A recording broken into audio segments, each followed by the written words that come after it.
شمس و قمرم آمد، سمع و بصرم آمد، آن سیمبرم آمد، بان کانی زرم آمد. مستی سرم آمد، نوری نظرم آمد، چیزی دیگر ار خواهی چیزی دیگرم آمد.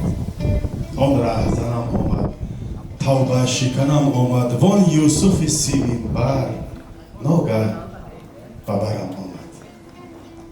امروز به از دینه ای مونس دیرینه، بیم است بدان بودم کز وی خبرم آمد. آن کس که همه جستم دیمن به چراغ را، امروز چو تنگی گل بر رهگذرم آمد.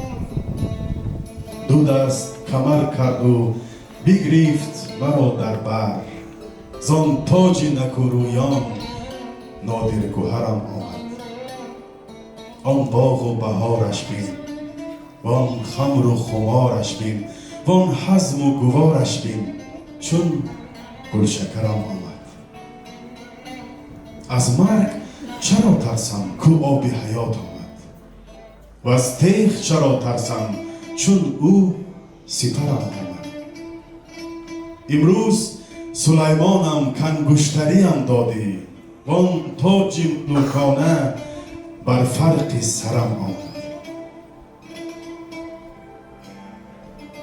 وقت است که می نوشم تا برق زند هوشم، وقت است که برپرم چون بال و پرم آمد.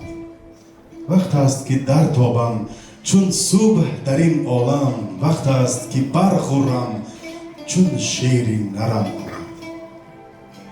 بیت دو بماند اما بردند برا جانا، جایی که جهان آنجا بس مختصرم آمد.